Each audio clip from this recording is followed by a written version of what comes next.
Good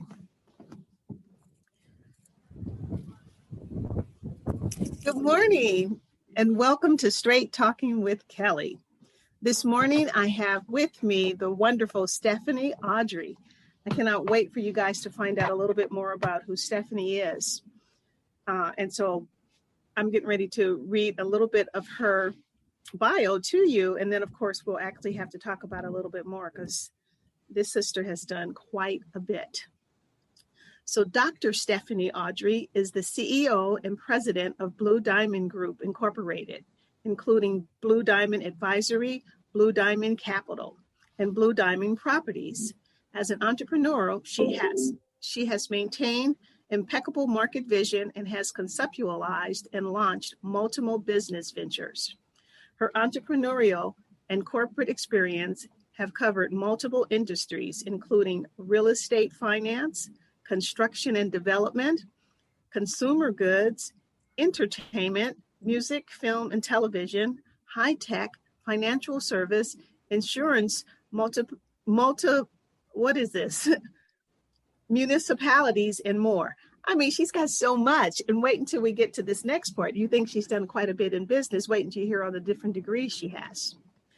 Dr. Ardrey is studying for a Juris Doctor law degree. She holds a Doctor of Business Administration degree with a concentration in international business, a Master's of Arts degree from Antioch University, McGregor School of Business, focusing on organizational management and leadership. Certificate from University of California in Real Estate, Finance and Development, a Bachelor's of Arts degree from Antioch University, Upper Division coursework in International Finance and Management, Golden Gate University. Ardrey is also Lean Six Sigma Black Belt certified and a project management professional. Dr. Ardrey's dissertation, Venture Capital for Independent Filmmakers, is being converted into a workshop training series. Okay, let me take a breath after all of that. Just let me take a deep breath because that was quite a bit. You see, I was fumbling over some of it because it was like, you have got to be kidding me. So I can't wait to kind of delve into this a little bit more. And so today's topic, you guys, is going to be on women and money and why and how to harness it. But before we get into that, I want to just kind of talk to Stephanie because she and I go back a long, long way. And Stephanie, tell them, how did we meet? I'm sure you remember. Met. I do, Kelly, I do. I was the promotions director for KDIA radio station across the bay, as well as building my business. One of my good friends, and I would say mentor at the time and colleague, Mark Wilder, knew that I was working on my company at that time, Ardrey Associates International. And KDIA had been a community radio station, but it had been sold and turned into a news station. And the community had such an outcry that they convinced the original owners to buy it back and put the station back on the air. But at the time that the station came back on the air, the ratings were zero. And you know, ratings is how you attract advertisers. So it was definitely a project that required some quick repositioning. And so I came in under contract as the promotions director and started presenting KDIA to my corporate clients and doing cross promotions. In fact, one of my successful promotions, I had many, but one of the big ones was that we created the Hits and Memories Happy Hour at the Hyatt, because the Hyatt originally was the Hyatt Convention Center in Oakland, and that was one of my clients. So I was just putting my clients together and making it all work. And so that opportunity, Alita Carpenter was the general manager, and she was going to attend this gala, and she couldn't attend, so she sent me in her place. And so I came, and I remember being seated at the table, and it had been tough sometimes as a young, single woman. You go to some of these events, and usually you see couples, and sometimes the couples are a little standoffish, especially the women, because they don't want their husbands talking to that stray woman at the table. But I sat down and I was a little tentative, and then your beautiful, hi, well, who are you? You know, you were just immediately engaging, you took over and introduced me to everybody at the table. And you were like, no, you're part of this table. You're part of this conversation. So I had a delightful time, and I instantly fell in love and said, you know, she's a keeper. And so that's how it started. That was a long, long time ago, wasn't it? Yeah. And Lord knows we've done so many other things in between all of that time. So yes. So this is awesome to be able to sit here and talk to you and find out some of the things that you're doing. And right now you are in Jamaica. Am I correct? Yes, I am. Yes, okay. I'm in St. Thomas, in the St. Thomas Parish. Yes, yes. Okay. And we'll talk about that. Some fascinating things. Absolutely. Yeah, absolutely. I can't wait to find out a little bit more about that. So let's get into our topic. So we're going to talk about women and money, why and how to harness it. So I know that you had talked to me a little bit about The Science of Getting Rich by Wallace Wattles. And yes. I know that I've actually read his books, and I know you have to you have to do things in a certain way. So I hope that you'll be able to talk about that a little bit more. But welcome, and let's talk about your illustrious career. So I want you to talk a little bit more about some of the things that you've done in your career that wasn't highlighted in the bio that I read. Well, it's a very interesting thing because I say my career started, it felt like it took a turn before it could get started. And I say that because truthfully, as a young person, I thought that I was going to become a plastic surgeon. But I played business. I was truly an entrepreneur. You know, being an only child, I had, my parents were young. So as my mother was beginning her career, it was almost like I was sort of learning and growing with her. Like we were in a partnership. So what I didn't even realize, which is so fascinating, is that she started her career right out of high school as a commercial broker. I didn't know that. I didn't know she had gone into commercial real estate, but she was following her uncle. And so she would travel from the Bay Area to Los Angeles quite a bit. And I think the toll of the traveling, and with me being so young, she decided to shift. And then she shifted her focus into residential real estate. And along the way, she had tried a few things like Mary Kay and different things. And I guess me seeing her different business, I was excited about the forms. So any of the leftover forms I would use to play business, you know, but school-wise, because we had a strong background in math and science, I was preparing to go to UC Berkeley and to become a plastic surgeon. And so once I learned about that possibility, I had been accepted in the GATE program, the Gifted and Talented Education Program, in the 4th grade. And so at that point was when I started taking classes periodically at UC Berkeley. I grew up in Northern California, so Emeryville, Oakland area, so spent a lot of time in Berkeley during my formative years. And so that was kind of the beginning. But once I hit 10th grade, my mother was having challenges financially, and she also had become disillusioned by earning her own degree and finding herself being in situations where they would tell her that they couldn't hire her because she was overqualified because she had a bachelor's degree. So that was so disheartening for her that she didn't want to see me spend all these years to earn a medical degree and encounter a similar outcome. So we struck a deal in 10th grade when she said, I just can't see you go to med school right now. And so I said, well, at least since I spent all this time preparing for Berkeley, and let me get a 2-year degree. If I can get that, then I will, one, be able to at least make more money, and I'll get the rest of my education on my own dime. I'll figure out how to fit it in, right? So who would have thunk it that meant that I would still become a doctor at this point, working on 2 doctors? Like, wow, in my wildest dreams, I don't know that. Like you made up for lost time for sure. My goodness, 2 doctorates, girl. Two doctorates, right. So, Okay. but that's kind of how it began. And then just adapting, I think, after making the declaration about my desire to be an entrepreneur. And that was a vision that I saw at 9 years old. So it's just kind of interesting. Yeah. Yeah. Yeah, absolutely. Very focused. And that's one thing that I've known about you through all the years, through all the things that you've done. You've always been in school. I don't think I've ever known you not to be, but the focus is always there. And that is phenomenal. That's something that most of us can't do. So now talk to me briefly about the women and money and what we need to know. What is it that you want us to know?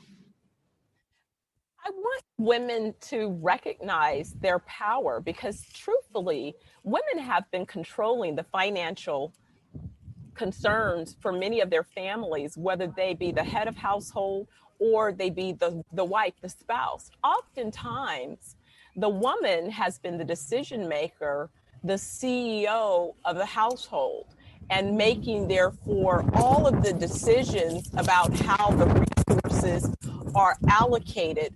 And that's literally the same mindset that you need when you're preparing to run a business, because the CEO's job is to set the vision for the organization and then identify the resources that are necessary to accomplish that vision, be they human resources, be they technological resources, material resources, whatever those resources are. Those oftentimes, when you look at it, when you talk about the purchasing power of women have been controlling the checkbook, whether it was theirs or the combined checkbook of their spouses, right? And so it's interesting, though, when you think about women in business, because for such a long time, women have shrunk when it comes to stepping out into the business world, and they would pick businesses that were smaller, or they would undercapitalize those businesses, or they would say that it's just going to be a small business, and they would never prepare for that business to grow. And then when the market opportunity came where you could grow that business, they had to play catch up because they hadn't cultivated the business relationships that are necessary. And so when I talk to entrepreneurs, I kind of sum it up in, if you will, kind of these three big buckets.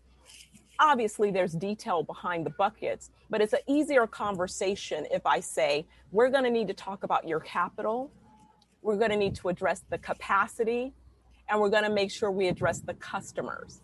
And obviously, within those three buckets, there's a lot of details involved. But if we kind of step back and look at holistically what we're trying to accomplish, is we need to make sure that we have the right capital that's necessary, because that's the fuel for your business. And if you don't think about the need for it, then chances are when you finally realize that you need it, there's too big of a gap to make up building those relationships. And so oftentimes you miss opportunities. But how do they go about finding the capital?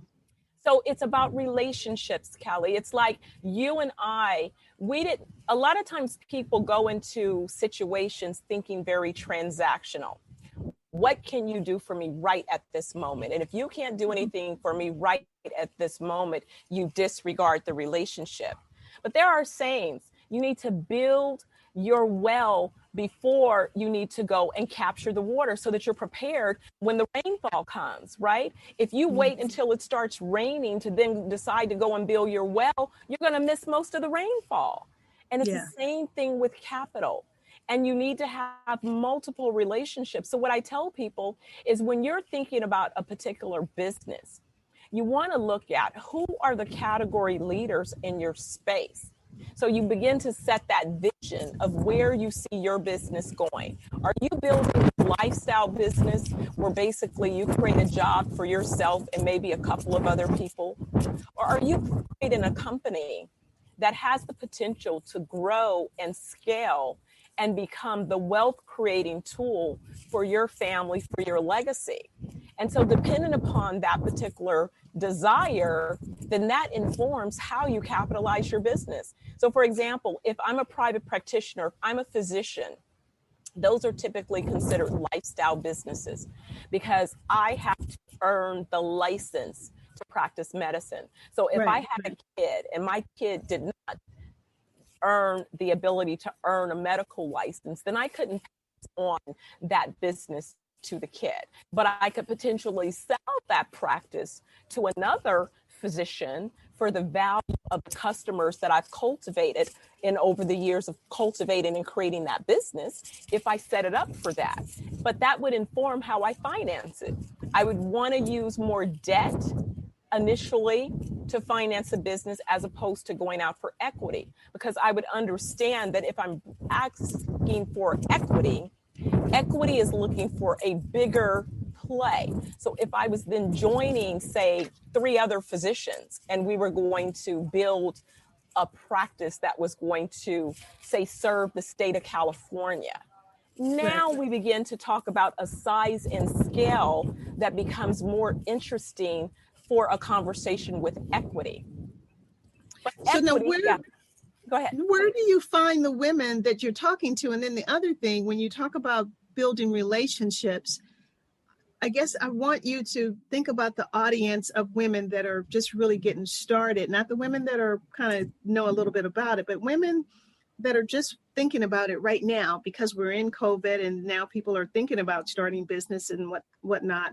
And you're saying that they need to build relationships. So there was a time when we could go out and network with people based on different organizations and stuff. How are people able to build their relationships in a time like this? What do you advise them to do? Absolutely. So there are several tools that I use. One, you want to get active on your social media, but you want to be active on your social media from a business perspective. So your LinkedIn, that is an amazing business platform. And if you set up your LinkedIn profile for business, you will find it invaluable in terms of the types of contacts. And so just in how you not only described yourself, if you looked at my LinkedIn, instead of me just having CEO, I use several specific keywords as my title. And that's because those keywords are searchable. Someone is doing a Google search on venture capital, oftentimes my name will pop up into their search. So they didn't have to already know me, but because of those keywords, then I pop up. And people have literally found me because they're like, I was searching on Google for X, but you kept popping up. Nice. It's like, who is this woman? Who is this woman? Who is she? Who is this woman? And who is she? Because she keeps popping up on my feed and I don't know her. So I want to know her. Yes. You know, and so it's those kinds of things that, you know, begin to build those particular relationships. And it's not just about connecting. A lot of times people connect for popularity. It's connecting for content and shared understanding. And so another way that I had started cultivating relationships is I used the platform Meetup. I set up my business profile on Meetup. And even though, you know, I'm from the Bay Area and was on the ground for Silicon Valley, I've been gone for many years. But when I moved back into venture capital, I wanted to still be connected to Silicon Valley and my Bay Area connections. So I started following the various venture groups, the various venture meetups that were happening both in Silicon Valley, in the Bay Area, in New York, and other key markets that I traveled to, so that I'm aware of what's happening in those markets. So now I'm part of the community in those markets. Right. And so I'm able to build relationships because I'm commenting, I'm doing things. I may not always be present.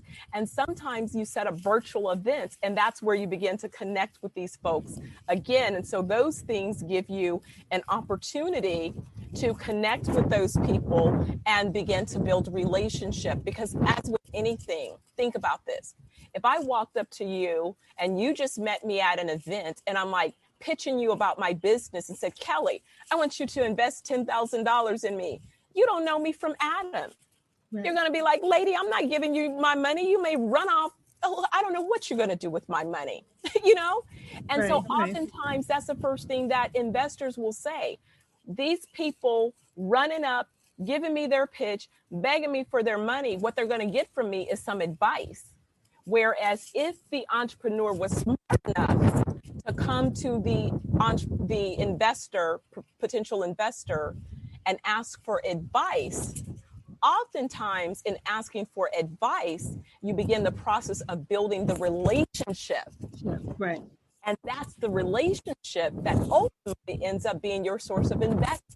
Because when people know you and they begin to trust you and they begin to know what you're doing, then they become interested in being a part of that.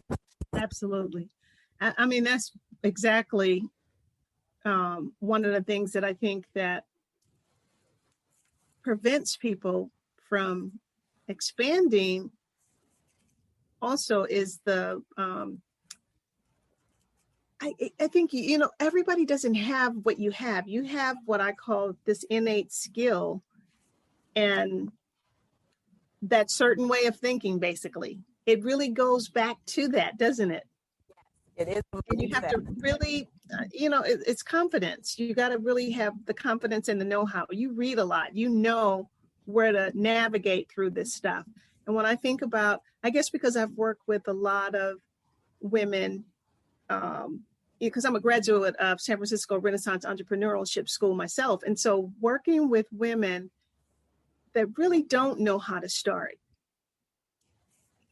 I think what you're saying, it still sounds advanced to me as far as talking to someone that's really trying to get started. So, your peer, Wait, say that again, because you kind of went out on me. Think about your peer group. Okay. Who are the people within your peer group who are also thinking about business? And they don't have to be in the same sector that you are in, but they are thinking about business. And so what you want to begin to do, follow other people in business. I spent a lot of time reading biographies. So in the beginning, what I knew was I followed Business Journal, Wall Street Business Journal. I read the local business journal because I wanted to read and know about business people. And so my practice has been each time I enter a sector, I start to look and see who are the authorities in that sector. So for example, when I... Wait, Steph, you're going out again. You're going out. Can you hear me now? A little bit better. I think that wind is probably doing something to you. Okay, so let me see if I can hold my mic still and see if that helps. Can you hear me better now? I can, yes. Okay, so I'll hold it and so it won't blow with the wind. So when I thought about transitioning from advertising into real estate development, I remember telling people that I had been following some of the big developers because you would see their names in a newspaper. The newspaper is tracking who's doing what. So I started putting people in my phone book, like I knew them before I ever knew them, because I wanted to remember their names. And in the notes section of my contact, I would write what project they are associated with. And then I would use Google and I would create Google alerts so that anytime that person's name is in the news, the Google alert would update me so that I would know what that person is doing. Then you know what, girl, you're just smart. I didn't mean to stop you, but it's just like that mind of yours, it just works beautifully. But I think what you're saying is so key. Learn your industry. Yes. Learn who the players are. Yes. I mean, absolutely. Yeah. Absolutely. Yes. Yes, beautiful. Because somewhere along the road, there was I don't know where it came from, but someone told me very early in my career that the average person, the average so-called professional, is not very well read. So if you read all the books in a given year on a given topic, you will possibly become the expert because you will have taken in more of the content than your competitors. And thereby, that would turn you into the expert. And then as a follow-up to that, there was someone that said something about the 10,000 hours, that if you want to master a topic, put in your 10,000 hours. And now I remember, it was so funny. The night before my graduation with my doctorate, is when I didn't lay it on my family until the day of graduation that I had been accepted into law school and I was going on another journey. And they were just kind of shaking their heads. And I looked to my son and I said, okay, I'm back at zero, another 10,000 hours, to mastery, to feel like a master along this journey of earning a Juris Doctor. Yeah. Of mentality that I take for whatever it is that I pursue is one, a humbleness to know that I don't know everything that I need to know. Yes. And yeah, a desire, yes, know that I love to learn. I love to learn. Yes, you do. Yes, you are a reader, as I'm also a reader. I love to read. Now tell me this. Let's talk about Richard Waddell a little bit. Why do you focus on that? So Wallace Waddell. Lord, I call the man Richard. I don't know where Richard came from, but I know his name is Wallace Waddell. Waddles, and rich. I can hear you. Say it again. You went out. Wallace Waddell's The Science of Getting Rich. When I stumbled across that book, and it's a classic, the first thing that I did was I looked to find out when the book was published. I was floored to believe that this book had been published in the 1800s. And when you read it, it's like he's talking to you right now. I'm like, all of these principles are relevant right now. But one of the main principles that he revealed that empowered me is I struggled as a young entrepreneur because you had mixed messages about the need to pursue a profitable business. So people used to say to me, oh, Stephanie, you're just so money driven. You just want money, money, money. And I kept thinking, I don't want the money for me. I see the money as a tool. If I have more money, then I can support more of my causes. I can hire people. I can help to change their lives. Like, for me, money has always been a tool. And so finally, when I ran across Wallace Waddles, he really took the stance of admonishing people. How dare you not go and seek the resources necessary to develop the God-given talents that you have? That is actually what's slothful. We're each given talents that need to be developed, and you need to have the resources to develop the talents. Sure, you have raw, innate abilities, but they need to be cultivated. Well, he actually says that you cannot really be living life if you're not rich. Because everything requires resources. Exactly. So he really talks about that. And he talks about that you don't have to be smart. You don't have to be lucky. It's just doing things in a certain way. And it's really the way we think. And Absolutely. Then putting that, not only the way you think, but also putting it into action. It goes along with the action. So, you got to act on your goals. So you think and then you act on your goals. Absolutely. Absolutely. It's so true. Yeah. Oh, you went out on me. Yeah. I could hear you.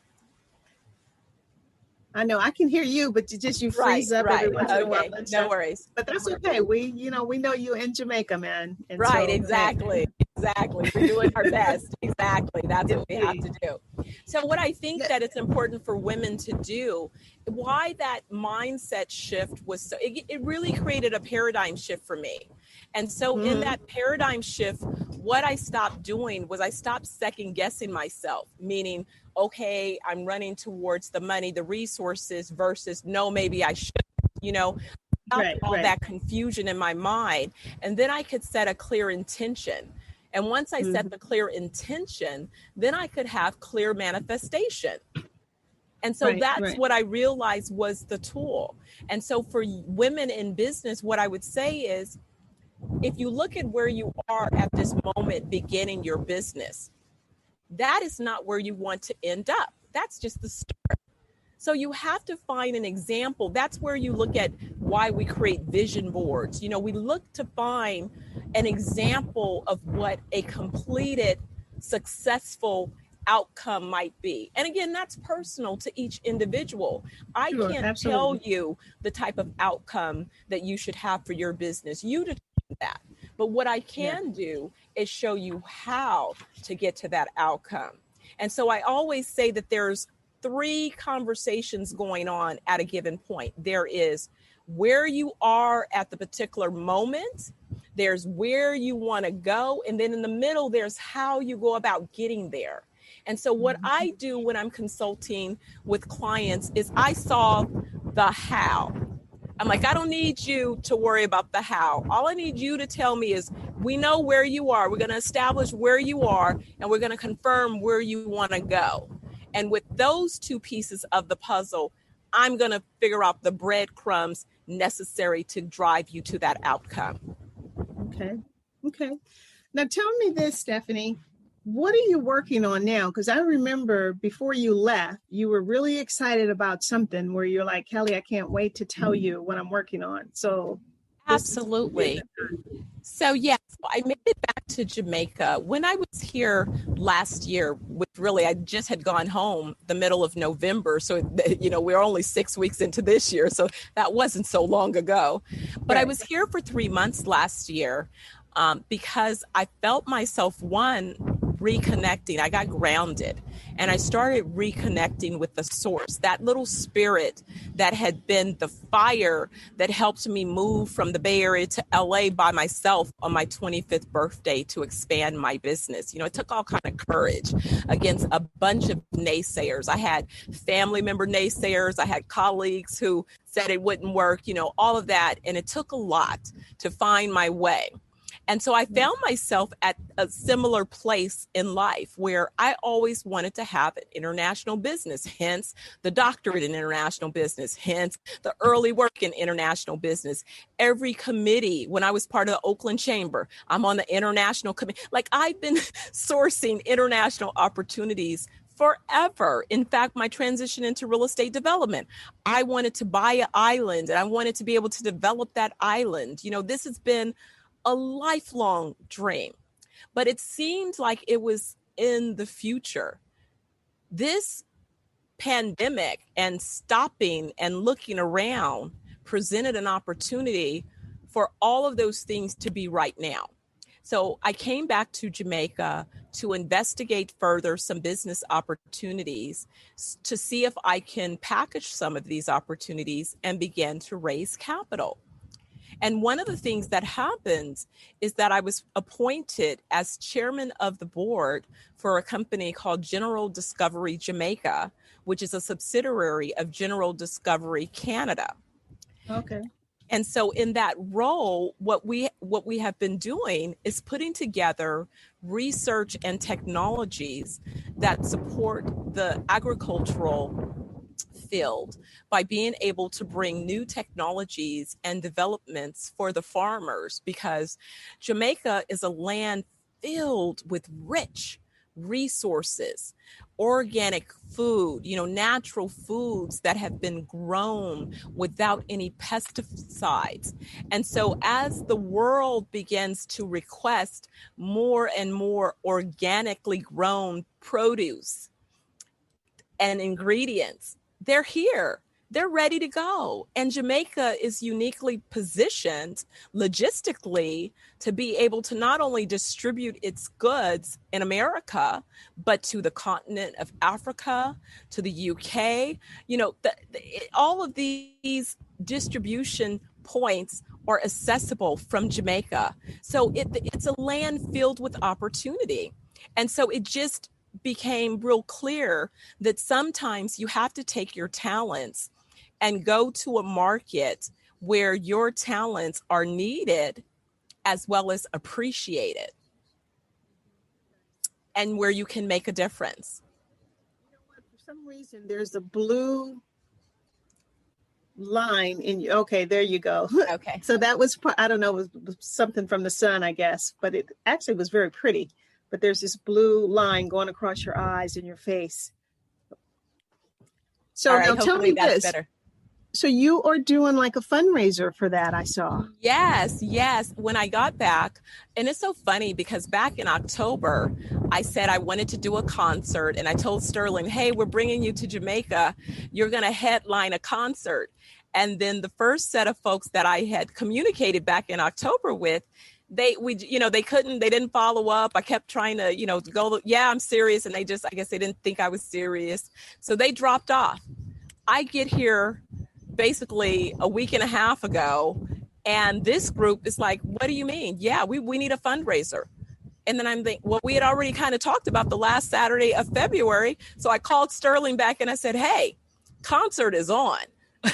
And so 420, and it was so funny because this company, 420 Wellness, I had created the whole brand of 420 Wellness a year ago without having a business to go under the brand. But I knew that the business was going to be the merging of holistic healing because of the research that I was getting around medical uses for cannabis. And it was going to also be about my ability to create these wellness spas where I could not only help you heal your body, your mental, physical, and spiritual self, but also help you to heal your business and help you strengthen your entrepreneurial ventures, understand real estate and understand insurance, and how using those tools together collectively, you could create generational wealth for your family. So it was the perfect marriage of the health and wellness. And so when I met Dr. Oliver, we shared the vision. And I remember him asking me, hey, I want us to create a company together. And I said, oh my God, I already have the company. And we just slapped the business under the company, and we've taken off.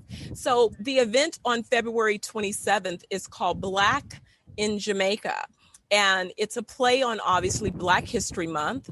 It's a play on getting your business to the Black from the red. It's a play on Sterling's song. He has a song called Black. Sterling, as an artist, his name is Ten Colder, and he wrote a song called Black. And he's talking about, buying the block back and, investments and Black excellence. And so it's a timely message. And he's being teamed up with local and international Jamaican reggae artists who have followings and who are already known in the industry. Jack Hutta is a Jamaican who happens to be out of Montreal, Canada. Literally, we passed by one another on the road yesterday and realized he had made it to Jamaica before Canada shut down their borders. So he's here. Sterling's on his way here. Oh my goodness. This is going to be awesome. I can't wait. How old is Sterling now? Sterling's a big old grown man. And I remember when he was a brand new baby. Absolutely. He just turned 24. Yes, we had the beautiful pillow that you made for him. Wow. Memories.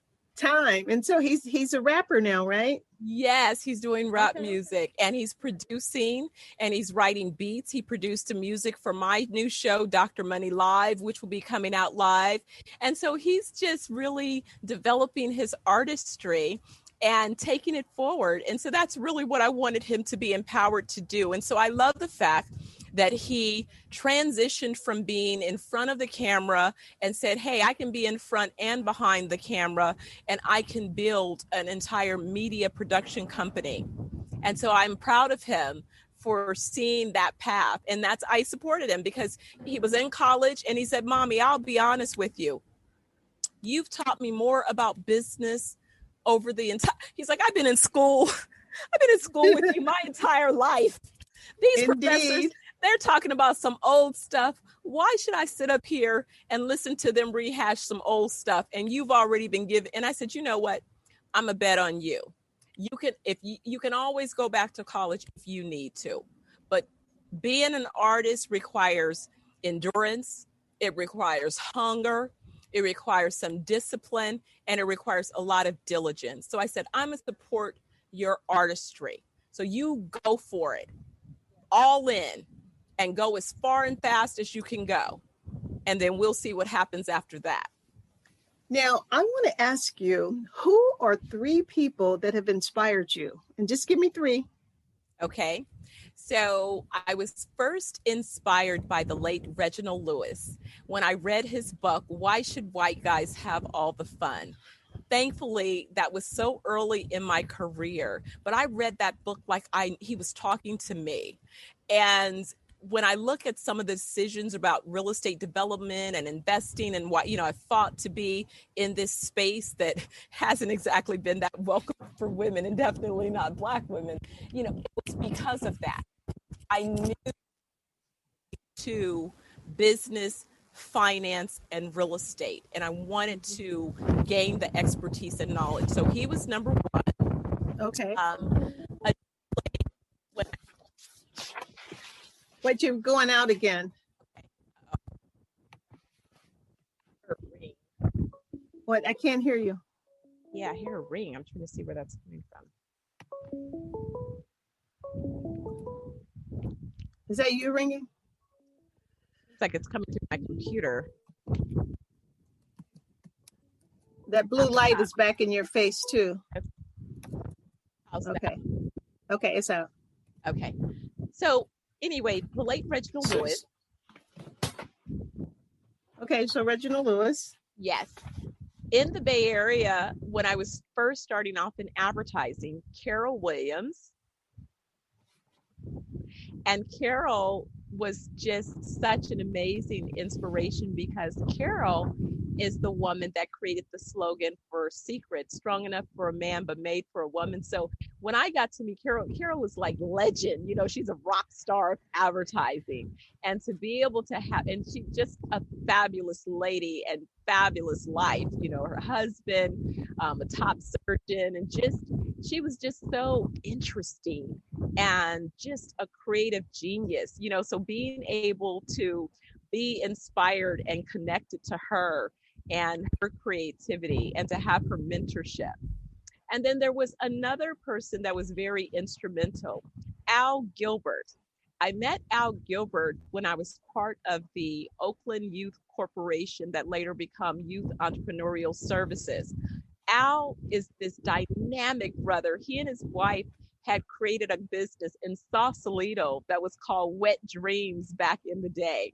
And they sold all these cute, personal items. And unfortunately, when the big earthquake hit in the Bay Area, they had just expanded and added a second location in San Francisco. But remember when the bridge went down and all of that construction, all of that stuff, impacted their business. But I remember Al advising me and coaching me. He was the one that explained to me when I attempted to expand my business from the Bay Area, because I didn't move my business, I expanded, I was adding a second location. And he said, Stephanie, when you go to expand your business, you risk your initial business, because something in the expansion can go wrong and it can derail everything that you've built. So you want to keep that in mind. And so thankfully, him just giving me those tools. And over the years, he's continued to be a mentor and a supporter. I still call upon Al, look at this particular opportunity. What do you think? And he always offers his ear. Both he and his wife, Karen, they always have an opportunity to take a hear. And, I can go on and on and on, because I can say that I have had a number of people that I've learned from either directly or indirectly, vicariously through their published work. Well, that's why I asked for 3, because I know that it can go on. And I actually know Al and Karen. Yes. I've actually done work with Karen over in, what's the name of that community organization? God, it's been so long ago. But yes, really good people. Now, the other thing I wanted to say, so that was Reginald Lewis, Carol Williams, and then Al Gilbert. Yes. Very powerful people that have been instrumental in your guidance. And that's the importance of having mentors. Mentors are so important to have. It is. No matter how big you get, how small you are, you gotta have a mentor, somebody that you can call upon to help you work through some of your life, business decisions. So now tell me this, looking back on your life, what would the little 9-year-old girl say to Stephanie, the grown woman right now? The little 9-year-old girl will say that manifestations, visions are powerful, and don't second guess the vision. that visions manifest through your connection with the Almighty and the ancestors. And if you are blessed enough to recognize the assignment that they have bestowed upon you, then embrace it, because it really is your assignment. And the other people around you may not understand. Spend time. I hate that there are points where I wasted a little bit of time second guessing. I wish that I didn't have those gaps in progress, that I kept going instead of stopping. Yes. Yes. Yes. Yeah. You know what? But we all have that. But that's part of the life lessons. That's, you learn from that, right? Yes. So no regrets. So now tell me this, Stephanie, before we leave, will you please give me 5 simple tips that on how women can harness and grow their money? And then how can they be in touch with you? And then let us know how we can support your fundraiser. Absolutely. About women harnessing their money. One, I want you to keep track of your money. So I'm on a show called Money and Mindset. Money Mindset with the docs. Wait, hold for a second, because you're going out, and I want to make sure that they get this. Okay. And that little sun blue streak is in your face again. So move over. How about that? Go away. Okay. Yes. No, yeah. Well, no, it's coming back. Okay, that's good. Right here. Nope, it's back again. Happening? Let's see. Well, you know what? Let's not worry about it. No, because now. Okay. Well, it came back. Perfect. Every time I say perfect, it comes back. It's just kind of distracting. So I want to be able to see that pretty face of yours without the distraction. Okay. I see. So maybe turn a little bit to your. How about that? Yes. Turn a little bit. Okay. All right. Okay. Yeah, because I want to make sure that we can hear you when you say this. So the 5 simple tips on how women can harness and grow their money. Yes. Set some money aside every week. Use it as an idea of investing in yourself. We started with Money and Mindset this idea of putting as little as $9 a week and then increasing it each week by $9, right? So if you start off with $9, the next week is 18, and each week you double it, or you add 9, depending upon which one you're able to do. And then what I decided was we were doing it visually, where we were putting the funds so that we could show. And after week 2, I told Theon, I'm not putting my money in a jar. My money needs to make me some money. I'm putting my money in my Robinhood account so I could be invested. I said, I'm going to put mine in the Robinhood account each week so I can make some strategic investments. We're going to win, with this money. But definitely keeping track of your resources. Number 2, if it's okay, Kelly, can I be truthful on this number 2 one? Okay, yes, you can. If it's on your ass, it is not an asset. If it's on your ass, it is not an asset. So stop. It took me a minute to figure out what you were saying. Okay. I'm like, what? Stop wasting money on things that are not going to deliver a return. Stop it. Stop it and stop it. If you own the company, that's different. So, or if you own in shares in the company, that's different. So if you have some stock in Louis Vuitton, okay, I guess I can understand you having some Louis Vuitton, but don't just be out here wilding out, wasting your resources and making everyone else rich. That is a mistake. And the African American consumer market has been guilty oftentimes of sowing our dollars into everyone else's possibility. And then when it comes time for our own, nobody wants to make that investment. Number 3, educate yourself so that you can become informed on investing. You have to think about this. You're either growing or you're dying. If you want to grow, you need to remain green, and you need to constantly hunger for new information. You cannot stand still in this life. You will get run over. It's the same number 4. Do not let your money sit idly in a bank account. Your money is depreciating in value.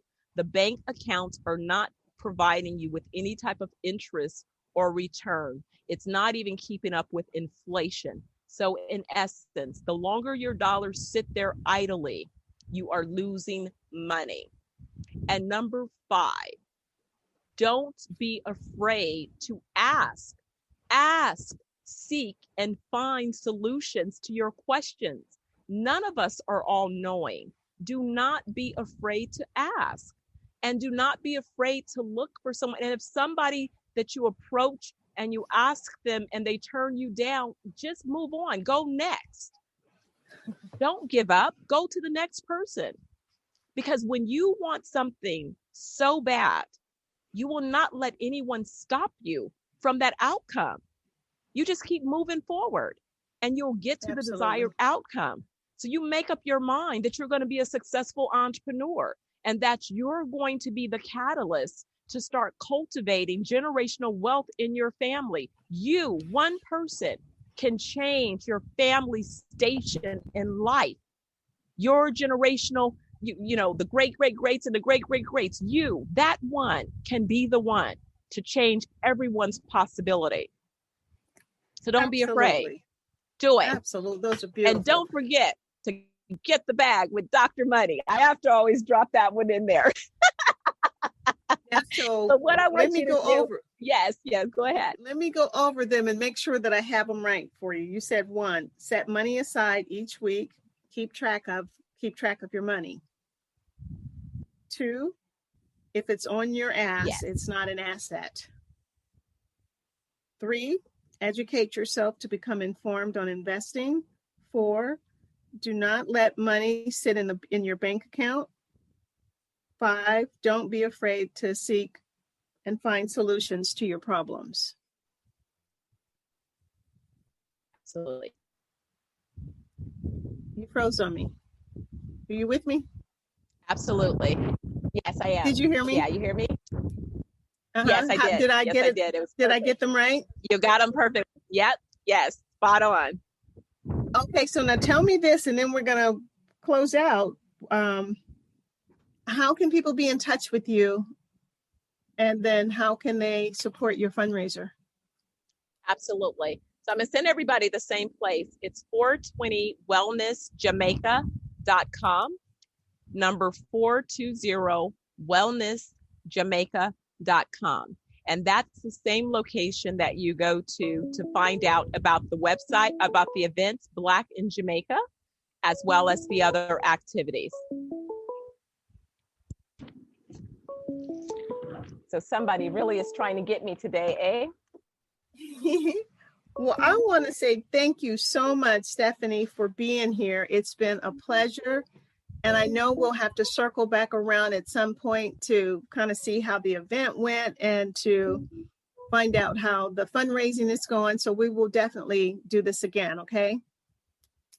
Wonderful. Thank you so much, Kelly, for having me. And I hope that these nuggets are helpful to your audience. But, the best thing I can tell them is to keep moving forward.